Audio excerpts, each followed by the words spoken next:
यह है Oppo A5s और इसमें लो नेटवर्क की प्रॉब्लम है। इसमें नेटवर्क काफ़ी कम आता है। कस्टमर का कहना है कि गांव में अगर जाता हूं मैं तो घर के बाहर नेटवर्क रहता है और घर के अंदर नेटवर्क नहीं रहता। तो ऐसे मोबाइल में हमें सबसे पहले चेक करना होता है एंटीना पॉइंट और एंटीना के जो पेपर लगे रहते हैं बॉडी के ऊपर, ये जो एंटीना प्लेट है इनको चेक कर लेना चाहिए कहीं से कोई ये फटे हुए तो नहीं है। अगर ये फटे हुए रहते हैं तब भी लो नेटवर्क की प्रॉब्लम आएगी। और ऊपर की तरफ भी एक एंटीना होता है 4G का, उसमें भी अगर कहीं ना कहीं अगर कोई फटा हुआ अगर रहा तब भी नेटवर्क की प्रॉब्लम आएंगी।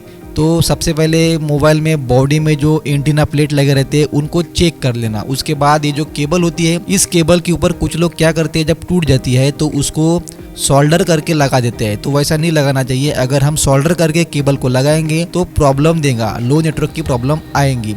और यहाँ पर ये भी जो पिन होते हैं ना, सब बोर्ड के ऊपर, चार्जिंग बोर्ड के ऊपर जो लगे रहते हैं एंटीना के पिन, ये भी पिन सही होनी चाहिए। उसकी कनेक्टिविटी एंटीना प्लेट से अच्छे से होनी चाहिए, तब जाके अच्छा नेटवर्क पकड़ेगा और लो नेटवर्क नहीं रहेगा। दूसरा, हम जो चार्जिंग बोर्ड खरीद कर लाते हैं मार्केट से वो डुप्लीकेट रहता है। कुछ OG भी आते हैं लेकिन उनमें भी कहीं ना कहीं समस्या देखने को मिलती है। लो नेटवर्क की प्रॉब्लम उसमें आ जाती है जब हम चार्जिंग बोर्ड वगैरह बदलते हैं। मगर ये जो मेरे पास मोबाइल आया है ये पूरी तरह से फ्रेश है। इसका ना कोई चार्जिंग बोर्ड बदला हुआ है और ना ही कुछ सामान इसका बदला हुआ है। इसको सिर्फ मैंने ही खोला है और जो कस्टमर है वो अपना परमानेंट कस्टमर है, वो मेरे पास ही मोबाइल लाता है। और ये सब चीज़ें सभी मोबाइल में चेक करना चाहिए, चाहे वो क्वालकॉम CPU हो या फिर मीडियाटेक CPU हो। ये जानकारी सभी मोबाइल के लिए है। तो यहाँ पर मैं आपको कुछ चीज़ें बताने वाला हूँ कि इसमें प्रॉब्लम कहाँ पर है लो नेटवर्क की। तो यहाँ पर देख सकते हैं ये जो सेक्शन है, ये वाला सेक्शन भी दोस्तों नेटवर्क के लिए होता है। यहाँ पर भी एंटीना लगा रहता है नेटवर्क का। अगर यहाँ पर भी अगर दिक्कत रहेगी तब भी हमें लो नेटवर्क की प्रॉब्लम देखने को मिलेगी। कुछ लोग इसकी तरफ ध्यान देते नहीं, इस चीज़ की तरफ ध्यान देते नहीं, ऊपर वाले जो एंटीना होते हैं इनके तरफ ध्यान नहीं देते, लेकिन इनको भी देखना चाहिए। एक बार ऐसे ही मेरे पास एक मोबाइल आया था जिसका एक पिन निकल गया था इस तरह का, और उसके कारण नेटवर्क उसमें नहीं आ रहा था। तो मैंने उसमें एक पिन लगा दी और उसमें लो नेटवर्क का प्रॉब्लम निकल गया। उसके बाद इधर अगर आप देखोगे ये जो पिन लगे हैं, इधर ब्लूटूथ और वाईफाई के पिन लगे हैं। यहाँ से ब्लूटूथ और वाईफाई का एंटीना लगा रहता है। और ये जो पिन है ये भी दोस्तों नेटवर्क के लिए ही होते हैं, तो इनके तरफ भी ध्यान जरूर देना। अगर किसी मोबाइल में ये पिन टूटे हुए हैं या फिर इसकी कोई ट्रैक में खराबी है तो ध्यान जरूर देना। उसके बाद मैं इसका ऊपर का कवर निकाल देता हूँ और आपको चेक कर दिखाऊंगा। कुछ इंस्टीट्यूट में बताते हैं कि लो नेटवर्क की प्रॉब्लम ICO से नहीं होती, सिर्फ एंटीना वगैरह से होती है, और ये पूरी तरह से सच नहीं है। लेकिन लो नेटवर्क की प्रॉब्लम ICO से भी होती है, ये मेरा प्रैक्टिकल अनुभव है। मैंने WTR IC बदल के कई बार लो नेटवर्क की प्रॉब्लम को निकाला है। और इस मोबाइल में भी दोस्तों मैं आपको सारे वोल्टेज वगैरह चेक कर दिखाऊंगा और अच्छे से बताऊंगा। मैं अपना जो प्रैक्टिकल नॉलेज है मैं वही आपको बताता हूँ, जो मेरे साथ होता है या मैं जो रिपेयर करता हूँ मैं वही आपके साथ शेयर करता हूँ। नेटवर्क ऐसे के वोल्टेज चेक करने के लिए सिम लगाना पड़ता है। तो दोस्तों यहाँ पर 3.7 वोल्टेज आना चाहिए। कभी भी कोई मोबाइल जैसे हम चेक करते हैं तो उनको IC के वोल्टेज जो होते हैं उनको चेक कर देना चाहिए। यहाँ पर देख सकते हैं 3.8 वोल्ट के ऊपर यहाँ पर वोल्ट दिखा रहा है और मैं यहीं से सभी ICO के वोल्टेज चेक करूंगा। यहाँ पर 1.8 वोल्ट दिखाएगा।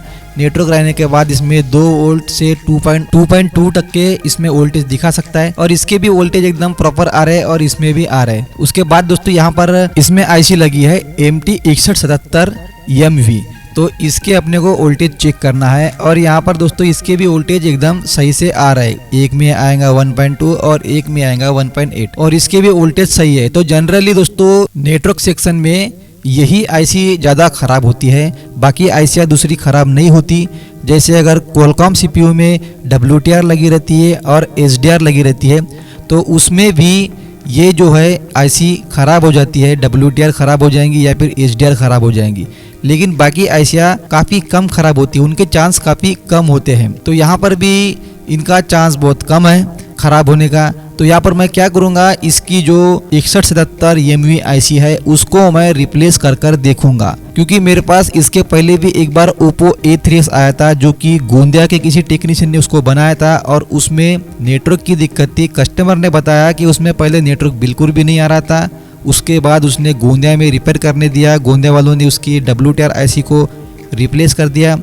और रिप्लेस करने के बाद उसमें नेटवर्क आ गया, लेकिन जो कस्टमर था वो गांव का रहने वाला था और जब वो गांव में जाता था तो गांव में नेटवर्क बिल्कुल भी नहीं पकड़ता था। उसके बाद वो मेरे पास आया और मैंने उसको पूछा, पूरी डिटेल में पूछा कि इसमें प्रॉब्लम पहले कुछ थी क्या। तो उसने बताया कि मैंने पहले गोंदिया में बनाया था, बनाने के बाद नेटवर्क तो आ गया लेकिन गांव में नेटवर्क बराबर रहता नहीं। तो मैंने उसको खोल कर देखा और उसके नेटवर्क पॉइंट वगैरह, नेटवर्क एंटीना सारे के सारे सही थे, अच्छे थे।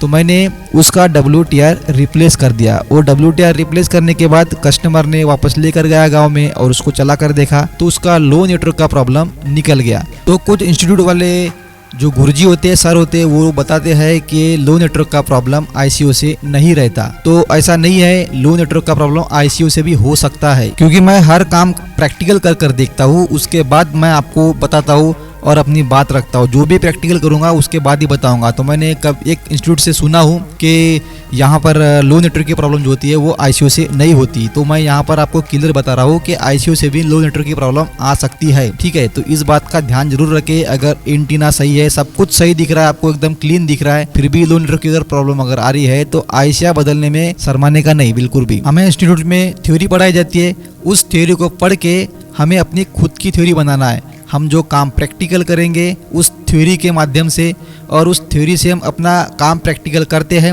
उसके बाद उस प्रैक्टिकल काम से हम अपनी एक नई थ्योरी बनानी चाहिए। क्योंकि हर बार हम अपनी थ्योरी के ऊपर ही डिपेंड नहीं रहेंगे। अगर हम अपनी थ्योरी के ऊपर ही डिपेंड रहेंगे तो हम कभी खुद को अपग्रेड नहीं कर पाएंगे। हमें अपने सर की थ्योरी की मदद से हमें अपनी खुद की थ्योरी तैयार करनी है, इसी को अपग्रेड होना बोलते हैं। और मैं भी जैसे बाहर काम करता था और जब मैं बाहर मार्केट में काम करते करते कुछ सीखने लगा तो मैं भी टिप्स एंड ट्रिक अपने सर को बताता था। उसके बाद मेरे सर लिख कर रखते थे ताकि दूसरे बच्चों को पढ़ा सके। इसलिए मैं अपने टिप्स और ट्रिक कुछ अपने सर को बताता था, उसके बाद मेरे सर अपने पास लिख कर रखते थे और वो बच्चों को पढ़ाते थे। और बेकार में ही एंटीना पॉइंट के ऊपर और एंटीना पिन के ऊपर कोई भी सोल्डर ना लगाए। सोल्डर लगाने से कार्बन आता है और कार्बन आने से लो नेटवर्क की प्रॉब्लम भी आती है। और इसमें दोस्तों अभी नेटवर्क आ गया है और ये वीडियो मैं 1 महीने के बाद अपलोड कर रहा हूँ, क्योंकि पहले ये कंफर्म करना है कि इसका प्रॉब्लम वाकई में निकला कि नहीं निकला। और ये लगभग 1 महीने के बाद भी कस्टमर ने मुझे कॉल नहीं किया। उसके पास मेरा नंबर है, सब कुछ है, फिर भी उसने मुझे कॉल नहीं किया। इसका मतलब मोबाइल की प्रॉब्लम निकल गई है। अब ऐसा भी नहीं है कि मैंने इससे 100-200 रुपये लिया इसलिए मुझे कॉल नहीं कर रहा है, इससे मैंने पूरे 800 रुपये लिया है तो कॉल करना बनता है अगर प्रॉब्लम नहीं निकलता। तो जिनमें लो नेटवर्क की प्रॉब्लम होती है, एंटीना सही है, एंटीना का वायर सही है, सब कुछ सही रहने के बाद भी अगर इस तरह की प्रॉब्लम रहती है, RF-IC, WTR-IC और HDR-IC को बदल कर देख सकते हैं, क्योंकि जनरली यही IC खराब होती है और इसी से प्रॉब्लम आती है। कभी नेटवर्क पूरा चला जाता है या फिर कभी लो नेटवर्क की प्रॉब्लम आ जाती है। अगर आपको जानकारी अच्छी लगी तो वीडियो को लाइक कर देना और चैनल पर अगर आप नए हो तो सब्सक्राइब जरूर कर देना और हमारे फेसबुक पेज को भी फॉलो जरूर कर देना। तो मिलते हैं दोस्तों ऐसे किसी नए वीडियो के साथ, तब तक की जय हिंद, जय भारत।